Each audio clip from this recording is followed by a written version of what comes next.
Do I talk right into the mic? Yes, Or? Welcome back to the new #1 morning show in Northwest Indiana. News, sports, education, and entertainment. Wake Up GI with Jeffrey Smith. Brought to you by the Gary Community Schools Corporation. All right, everybody, we're back about 3 minutes after the hour. Once again, it's a beautiful Thursday, mainly because it's Thursday. It's the 3rd of August, 2023. About to go back in time. This is Wake Up GI with Jeffrey Smith. As promised, as I said, we've got a wonderful guest coming in, or is in studio right now. Had the pleasure of meeting her in between segments. We're going to give you the opportunity to meet her right now. Her name is Stacey Clark, and she is just a multi-talented individual in the theater. And she has a new play that is out called Love Intentional. It's a sequel of the Love Intervention, and it's produced on Chicago's South Side. And so as we get ready to meet her, we want to encourage everybody to definitely go online to check us out on Facebook, as well as going to the WGVE Facebook page as well. So I don't even want to delay this because I want to get into the meat and potatoes of what this lady is doing. And so I want to welcome Miss Stacey Clark to the show. Good morning. Good morning. Let me make good sure. morning. See, I always do this. I need to cut your mic on. I want to show you how it works. Okay, then I'll say good morning again. Absolutely, absolutely. Well, first of all, thanks for taking time out of your busy schedule to come in and tell us a little bit about your play. Tell us a little bit about yourself, because you were telling me that you're kind of like a triple threat. You're out here writing, you're producing, and putting on these plays, and I was kind of giving you, I happen to share a home with a theater person, so I can kind of understand what goes into that. But kind of tell us a little bit about yourself and how you got into all this. Well, oh boy, let's see how I'm going to do this one. Make it easy. We said we only got 30 minutes. No, right? listen, just go. Well, I am Stacey Clark. I'm originally from St. Louis, Missouri. Yeah. I am a diehard Cardinals fan. Oh, I'm a Cubs. Listen, I mean, I have to stop you there because I'm a Cubs fan and we're hot right now. So anyway, go ahead. That's fine. We still have 11 rings. Damn. It's fine. It's fine. We got one recently. We won't talk about that. But like I was saying, I in the daytime I work for corporate America, so I'm taking a vacation day now. I can only imagine to be able to do these interviews. Yeah. And then at nighttime, I guess I call myself the side hustle chick. Right. Because at night, in the evenings, I'm working on the plays. The last week and a half, I was being a producer, making power moves. This week, I'm back to writing, doing a rewrite, and directing, and everything like that. And I think sometimes my husband probably thinks I'm crazy. Like, well, lady, would you just slow down? Slow down. Yeah. And so, I mean, was this something that was always natural to you when you were growing up? Did you like to write? Were you a fan of the theater? Were you getting the plays? Did it start with The Wizard of Oz? How did you get involved in the arts? What happened was, when back when I first moved to Chicago in the late 80s. Yeah. I was going to Christ Tabernacle on the west side of Chicago. Right. And I was a Sunday school teacher. Okay. And the superintendent wanted a play written for Easter. Yeah. And I had did a little skit that he liked. He said, hey, why don't you write the play for Easter this year? Yeah. And I thought it was weird, but I'm like, okay. I wrote it, and it went really well. Right. So that was Deacon Rose at Christ Tabernacle Missionary Baptist Church. It went really well, and I'm like, I kind of like this. Mm-hmm. I set it aside for many years, and then back then I had moved my membership to, got married, had children, moved my membership to Crusaders Ministry with Apostle John Eckhart. And one of the pastors approached me one day in the parking lot, just out of the blue, and he says, "You write plays?" Yeah. And I'm looking, I'm like, I couldn't say no because I'd written one before. I'm like, yeah. Mm-hmm. He said, well, I need you to write me a play. Now, how did he know you wrote plays? Did he see the last one, or he heard word of mouth? No. He just said, you look like you write plays. I guess so. Yeah. I guess I had the look. I don't know what the look is, but I try to keep that look. So he says, and I was like, yeah, I've written a play. Right. And he's like, well, I need you to write me a play. I said, oh. I said, well, what about? He said, I want it to be about spousal abuse. But the twist is, the woman is the abuser. He said, I look like crazy. And he said, I want you to write it with my son-in-law. I'm like, okay.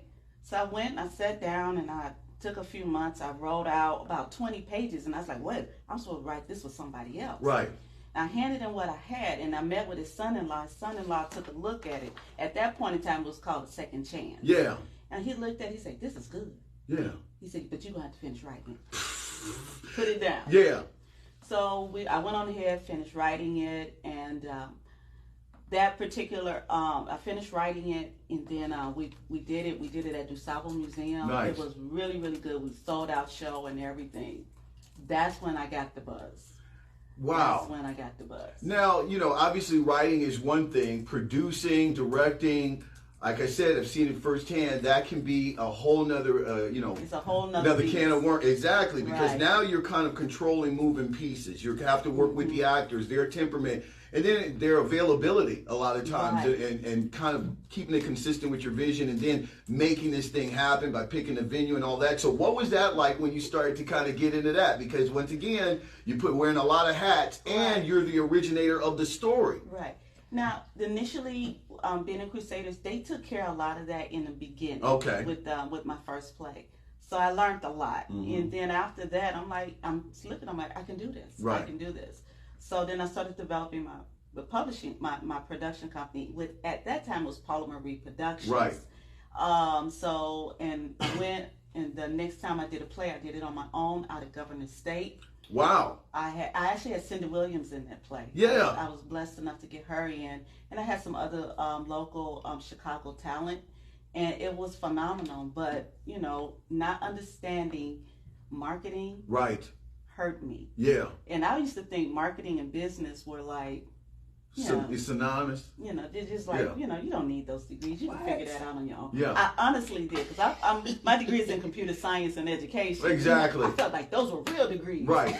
Until I had to do the marketing. Right. And then I looked, and I had this big old theater and a handful of people. Right. I'm like, marketing is no joke. It is. That's why I met Chelsea. I bow down to her, Right. and I repent. Yeah. I'm sorry. Forgiven. Yeah. And so kind of after that, of course, you started to realize that, the whole big picture of putting on plays and things like that. And so did it kind of start to set you up where you kind of came up with some kind of paradigm you operate under, where there's a timeline? Like if you get an idea, you say, I'm going to need this amount of time to write it. And then once I make sure, because it's also hard. I mean, I want to just speak to the writing part just a minute, because I think people who write appreciate the fact it's very hard to finish your own work, because you're always thinking that there's something else you need to do. You're always tweaking it. And one of the things that I've always heard writers talk about, and I kind of briefly experienced it myself when I tried to write a little bit, is that you've got to check yourself out. You got to give yourself a concrete time when you're done, so you can kind of move on to whatever it is you're doing, because you're going to be tweaking that story forever. So you go through that, and now you're over here starting to produce, go find the actors and the talent, and then of course get it together and put it out there. I mean, how did you put all that together? Do you have a formula that you operate under now? That's where I'm going with this. I think I have a really strange mind up here. Yeah. Sometimes people can look at my desk and it just seems like it's all over the place. I know what you mean. Papers here, a script here, work here, because I'm doing multiple things, always multitasking. But somehow my mind just functions where it's kind of like, I know what I need to do, when I need to do it, and when it has to be done. And somehow it works. Yeah. It's really strange. And no, I don't think it's strange. I'm just hoping somebody's listening to this that because I totally get what you're talking about. Right. I'm just hoping somebody's listening so they can understand my process. Yeah. But go ahead. Yeah, and that's what it is. And one of the things, in order to come back into doing plays again, because when I worked with Cindy Williams, that was back in 2009. Yeah. I had a separation period, because after I did that play with her, I didn't want to write anymore. Right. Because it was such a failure. I felt like it was a failure out of Governor State, because I had spent so much money. I ended up going into bankruptcy and everything. And this is where it comes in, having a really good spouse. Yes. My husband was like, you did not fail. Right. This was a learning lesson. Exactly. We're going to do it again, and we're going to do it better. But he said, but you're going to take some time, because we got to get this money. Well, you have to have that practical person in the room. Right. And like I said, I did not want to write anymore. For me, I was mad at God for not blessing it and doing, what I thought should have been done. Yeah. And different things like that. And I had to go file bankruptcy. I felt like that was the most embarrassing point in my life, to have to go. And it's just like, I didn't like this. Right. And so I did all of that, sitting in church. And the Lord spoke to me and said, he was like, well, didn't kill you, did it? Right. And he said, well, you still going to write. I said, okay. Yes. So I was back to writing, and I wrote the play called The Seed Sown for my church. Right. And I got so far, and I was like, well, I didn't know what to write about, and I was listening to my pastor, and he started talking about the wealth of the wicked being laid up for the just. Yeah. Okay. So I started writing about this bank owner. Yeah. Who was a wicked man, and you had this janitor who was a righteous man, and basically, the bank owner was cheating people out of their money, right. and doing all kind of shady deals with politicians and stuff.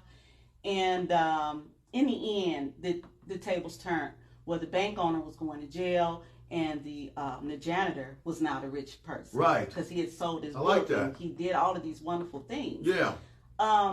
That particular Sunday at church, and we did this as a Sunday morning service ministry. Mm-hmm. I don't do churchy programs, right. churchy plays, but I do. I think I do really good plays. Okay, listen, yes. But that particular Sunday, we were at the AFC. We had over almost 2,000 people in service that Sunday. Wow. And over 30-something people had gave their lives to Christ that particular Sunday. Wow. So it was just awesome. And at the end of that, I had to really repent for not wanting to write.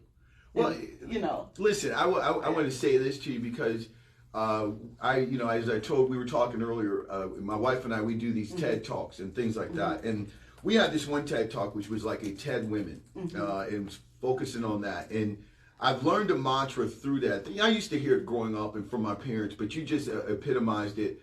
And I want to bring it back to you. And that is that on this show, one of our things we talk about is embracing failure. We kind of promote failure. We want people to go out here and try stuff and fail because you get better. And so as you kind of tell your story, I mean, I can only appreciate where you were at that point in time in your life and probably what you were feeling. But your narrative is absolutely one of triumph. And so to see you on the other side with these beautiful things, we're going to talk about your play that you've got coming up now. But I just felt inclined to just kind of tell you that. Is that you're on the other side, you're winning, you're doing great things. I'm glad you didn't stop writing. So let's kind of get into what you are currently out here talking about because it looks great. So you say this is part of a prequel. I mean, this is a prequel to. This is a sequel, actually. Actually, right. Okay, right. So tell us about the overall storyline, and then we'll get into what this play is specifically about. So, Love Intentional is the prequel to Love Intervention, and Love Intervention was originally a second chance. But after working with Cinda Williams and all of that, I learned so much. So this was the one you did at a Governor's University. No, that was a whole nother Okay. I'm going to do that one next year. Okay, I got you. But that one was, I learned so much with writing, directing, blocking, and all of these different things. So I rewrote A Second Chance, and it's now it became Love Intervention. Right. So with Love Intentional, it picks up maybe about a few years after my main characters, Gwen and Kevin, which is played by Pam Coley and Dwayne Nesby. They picks up a few years later, whereas in the other show they ended up breaking up, right? Because they're so dysfunctional. Kevin cheated on her. She aborted his child, and she kept it secret from him. And then when he found out, he was like, "We're done. We're over." You know? So it comes back a few years later where they've worked through their problems. They went to counseling. They spent time apart. They're now back together, and they're succeeding in their marriage. Yeah. And Gwen is pregnant with a baby. Wow. And so now they're getting the family that he wanted. That both of them really want. I'm not going to make it that easy. Yeah, I know you're not. I'm not going to make it that easy. And so, let me ask you this because, I've noticed, I'm a big-time film buff and reader myself, and it's been very refreshing to notice in the past couple of years specifically, I would say since the pandemic, that there has been a shift into more, I don't want to say religious programming, but more spiritually motivated type of stories. You have this wonderful series that was kind of off the beaten path called The Chosen, and you're starting to see more and more people feel confident, more bankrolling into some of these things. And so is this kind of the genre that you find yourself moving towards? Because when Christmas comes, forget about it. It's the Hallmark Channel in the house. Right. But I do see more and more people actually looking for that. Kelsey Grammer, for instance, has a movie out, the guy who played Frasier, in which he's gone out here, and there's kind of a very spiritually message movie that he's produced. I think more so with mine, because mine is not that it's I just happen to be a Christian that writes plays. Right, yes. But there's a real life. Yeah. You know, we're not deep 24/7 every day of the year. We have a life. Right. Life happens. Yes. You know, and so when life happens, how do you deal with that? Mm-hmm. You know, so within my plays, I write about real life experience. Mm-hmm. The fact that, I went down and I prayed all day long, nothing happened. Right. And So the now frustration what? with that. Right. And the frustration, as you said, the frustration with dealing with those types of things. Yeah. But how to still go on and be, and be victorious. Right. I've had atheists at my plays. I've had Muslims at my plays, agnostic. So everyone that comes to my plays are not necessarily Christians, even though that's my main base. Oh, absolutely. See, that's what I was at. That's what I was Right. asking, because I would argue and suggest that, like those movies, The Chosen, and stories like Right. that, it's not like they're converting or getting people, but I do think that ever since the pandemic specifically, people are looking for somewhat of a message, or looking Right. for some way to get through it. I mean, we Right. have so much mental illness. People are going through stuff. Exactly. And so if you can sit through and watch a production that you can identify with, Mm-hmm. and then you can see that character or characters that go through that adversity, and then they come out, whether it be through their own perseverance or maybe there's some existential type of entity that intervenes, it doesn't matter as long as you Right. see some victory. Right, and that's what I want to do. It's just when people come into a Paula Marie Media Yeah. play, it's not just a play, it's an experience. Yeah. From the moment you buy the ticket to the moment you leave that door after the play, it's a total experience. Right. And I want them to feel, like you said, victorious at the end of this. Yeah. You know, like, hey, you know, even if they're an atheist, you Yeah. know what? I can get past what I'm going through right now, because it rains on the just and the unjust. Right. We all have problems. We all have issues. And I just want to reach and say, hey, how you doing? Absolutely. Here's a hug. Yes. You know, and you just don't know how much that can touch somebody. At work, I work with a lot of people from other, countries and Yeah. everything. I say hello to everybody. Absolutely. Everybody knows me because I'm coming with a smile. That's how I And roll. now, even if I got to fake it until I make it, I'm going to find a way to smile and say hello to you. Yes. And make you feel good, because you don't know what a person is going through. You have no idea. Absolutely. And that's how I bring my plays. Nice. I don't throw, well, you got to get saved and you need Jesus No, right now. yeah. No, that's not me. Yeah. Because everyone doesn't believe Right. like I believe. Yeah. But there's a human factor. Yeah. Let's talk about that human factor. I like it. And let's reach out to one another. Nice. We're talking with Miss Stacey Clark. Of course, she has a wonderful event, a play coming out called Love Intentional. It's the sequel production of Love Intervention on Chicago's South Side. It's going to take place Saturday, September 16th at 7 p.m. over at the Bear Theater at Morgan Park Academy. Yeah, I had a couple of my relatives and friends that went there for school, so I'm very familiar with that. Of course, this is located in beautiful Chicago, Illinois, 2153 West 111th Street, and once again, beautiful Chicago, Illinois. We'll get into tickets in just a bit. I want to ask you this because, I talk about Chicago, and obviously you live there, I take it, and can appreciate this as well. I think Chicago culturally is one of the most beautiful cities I've ever been to on the planet, and so. As a person who is now, doing theater and is writing and things like that, have you found yourself kind of attracted to moving into those circles? Because when it comes to theater productions, I've gone to see a number of plays ever since. I think my first play my parents took me to see was Tap Dance Kid with Alfonso Ribeiro when I was like a little kid. But it is a very good experience. Chicago is up there with New York and Paris and all that when it comes to theater. Have you found yourself kind of moving into those circles, kind of, at least kind of going to see what's going on and then possibly thinking about going that, getting a little bigger? I know it's all a process, but hearing this very detailed story, I can just see it in my head. That's why I'm asking. Right. Yes, that is on the agenda. I'm just so busy right now. I can imagine, yeah. Because I'm still a wife, a mother. My kids are grownish. Yeah. My youngest, she's going to turn 21 next month. My oldest just turned 26, and then the one in the middle, she's turning 23. Wow. So I'm still a mom. I'm still a wife.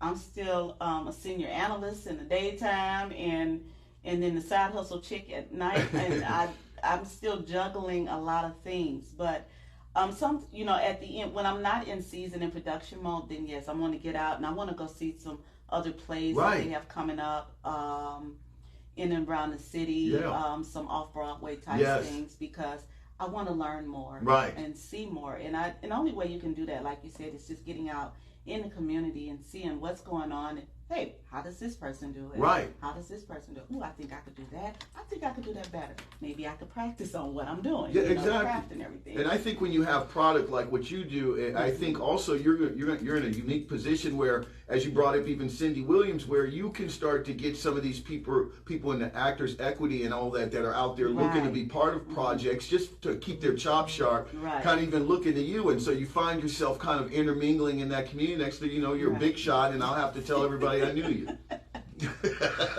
One other thing I also mentioned about my plays, every play, I also write the songs too. Oh. So that's a whole other thing. Yeah, so I guess we'd have to get another segment to ask you how that works out, because it's just a lot. Yeah. So like I said, my husband probably says that's my crazy wife on steroids. I don't do drugs or anything. Yeah. I'm just constantly on the move. Yeah, you're getting ginned up writing all these plays and putting the soundtracks to them.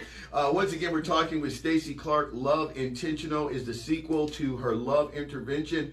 That's going to take place Saturday, September 16, 2023 at 7 o'clock p.m. over at the Bear Theater located at Morgan Park Academy, 2153 West 111th Street, Beaufort, Chicago.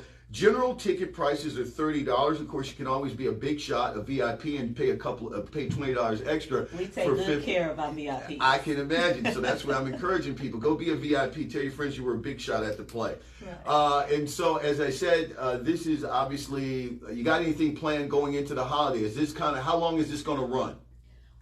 This time we're just going to do the one show. Yeah. This time we are planning to do it again. One of the things is that this time around I have a younger child and in the play as well, playing a role, and that's a challenge. I can imagine. So this is new to me. So I just booked her for one play and want to see how it works out with her, because she has to go to school and all of these different things and child labor laws. Oh, yes. See, now you're finding out. Mama labor laws, daddy labor laws, and curfew, homework. Right. Yeah. So I'm going to. We're scheduling more so around her this time, in order to get this production out. She's just a little sweetie pie. Everybody's going to love her. Oh, I can imagine. The whole cast is just phenomenal. Yeah. How many people in the cast? There is a total of. Oh, that's a good question. Oh my goodness. No, I'm not trying to trip you up. 1, 2, 3, 5, 6, 7, 8.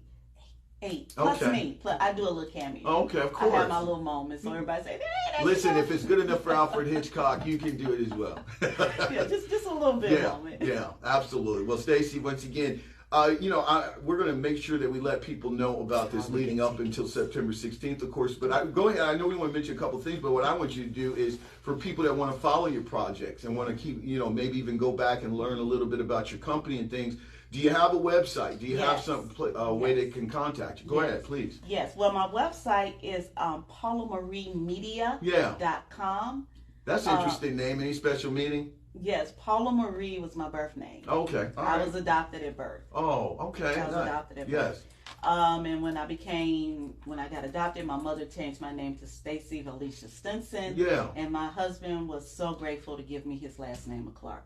And I took it. There you go. I like that. I'm old school. I'm going to keep his name. There you go. Absolutely. Go ahead. Is there anything else you want to say? Yeah, so it's paulamarimedia.com, and I'm also on Facebook.